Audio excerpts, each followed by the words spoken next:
Everything's moving quite fast, isn't it? But I mean, that's good news. That's certainly something I think most parents will welcome, and I think most people can get a lot more mileage out of the vouchers than anything that's been put out in the bags and boxes. So that's really, really positive. Why does it make such a difference? I mean, apart from the obvious paucity of the parcel that you photograph with the sort of manky bananas and what have you, but why does it make such a difference? Jack Monroe said something to me yesterday that, to my embarrassment, I'd never really thought of before. These parcels tell you what you have to cook and eat. They don't. They take away your freedom or your autonomy in the most base of ways. So, when you come to contemplate the week's lunches for your child, what's the difference inside you when you're doing it with a voucher as opposed to with a box of tat? I mean, my goodness, where do we even start? Yeah. One point that I've made an awful lot is vegetables. We have a bit of a house rule that if it hasn't got a significant amount of vegetables on it, it's not a meal. You can take that back to the kitchen and come back with some veg on that plate. Now, if you have a look at what's actually been given to me, there's no way of really putting vegetables with that. If my child came out of the kitchen with one sheet of cheese between 2 sheets of dry bread and an apple on the side, on any normal day, I'd be saying, go back in there and put some lettuce in that. Goodness me, butter the bread. It wouldn't be acceptable. And I think it wouldn't be acceptable to most mothers. You have a responsibility and a duty to feed your child well. And this certainly didn't do that.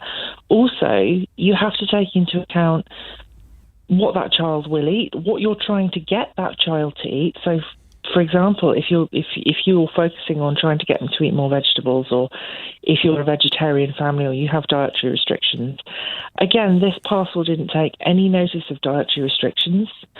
It was very top down. It was very, we know what's best for you, we know what you need. Yeah, but and also it's basically nothing. The most basic of intolerances with things like gluten and dairy as well, tough enough at the best of times to accommodate those sort of conditions, but to accommodate them while juggling all this sort of stuff. Hurt children. It can cause real harm and need medical attention if you give certain children the wrong kind of food that their bodies can't handle, Thankfully, that doesn't affect my family. But no, I hear you.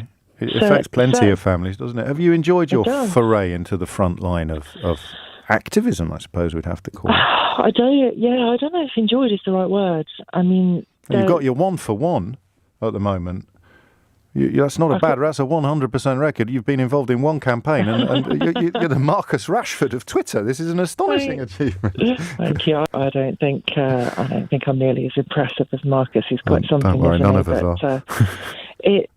It's a duty, I think. It's a responsibility, there are thousands or tens of thousands or hundreds of thousands of other mothers around this country who need the government to change that provision, who need more help, and who I've got hundreds of them in my DMs. Yes, there's people saying to me, I feel too shy to say anything, but look at this. This is awful. Shy is an interesting word. There's a lot of shame and a lot of unhappiness. That was the word I was going to lead you towards was shame. Because one thing that occurred to me yesterday is that the reason why this story hadn't come out sooner, when I spoke to a lovely woman called Rosie who talked about being ashamed of complaining because she knew she should be grateful. And it just occurred, the narrative of benefit scroungers that we've seen in this country for the last God knows how many years, the narrative of the undeserving and quite bizarre, but obviously it works, and possibly it's deliberately designed to stop people complaining about the way that they're being treated, because the public mood has been so carefully cultivated to portray you as being undeserving or unworthy. I can remember the first time that I had to go into the job centre around here and say, look, I need support. I haven't got a job at the moment. I think every other sentence I said is, but I'm not like that stereotype, but I'm not like that. But, the shame narrative is extremely powerful. It really, did it used to be like that, do you think? It's a question for the ages, but it definitely stopped people coming forward. What made you, and I know you don't use your real name on Twitter, but nonetheless, you post a lot of real information about your real life. What made you pop your head above the parapet on this one? It needed to be done. I mean, when we looked at that bag and when we saw, how miserable and how sad that was, my mind immediately thought of one particular child in one of my children's classes. I'm not saying much about them because I don't want to draw negative attention on them. But everything is wrong for this child. This child I know has heavy local authority involvement. They do seem to really struggle. And I just thought, what if that's all they're getting? Yeah. I'm in a position whereby I have wonderful friends, and I can say, look, I'm desperate. Is there any chance that you can bring me around a bag with a bit more salad in it, please? Yeah. Sorry. Yeah. I doubt his family are. No, the people who can't ask for help, the people who we heard yesterday about a family with massive language problems who couldn't even communicate what they can and can't do. Absolutely. So you have people with language problems. You have people who, for whatever reason, aren't coping normally. But you also have this massive shame barrier, and that disables a huge number of people. You have a massive sense, that I'm saying, I put a picture of something that is clearly £5 worth of food up, and that has taken off.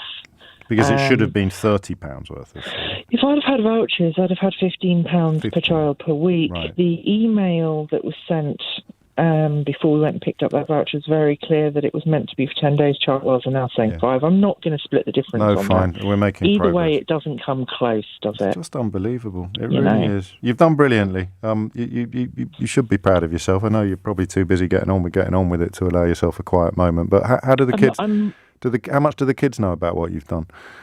The kids know. How do they feel about it? I'm thankful to have very kind, very good, very brave kids. So my kids understand what's doing, and why it needs to be done. And they understand that it's really, really important that it needs to be highlighted that the money that's being given by normal working people, as indeed I was not that long ago. Well, that's all. Sick, I'm glad you've made that point. Yes, exactly. It's being given by ordinary persons in order to support children is not reaching those children, and there's a huge unfairness there. And I think children are very, very good at understanding unfairness. And my heart breaks for the number of children who had to understand unfairness in a very real way when it hit their kitchen table this week. Gosh, and of course you have done listening to you now, you've done a greater service for children who aren't lucky enough to have a mum as happy coming forward as you are than you've done even for your own children. Thank you.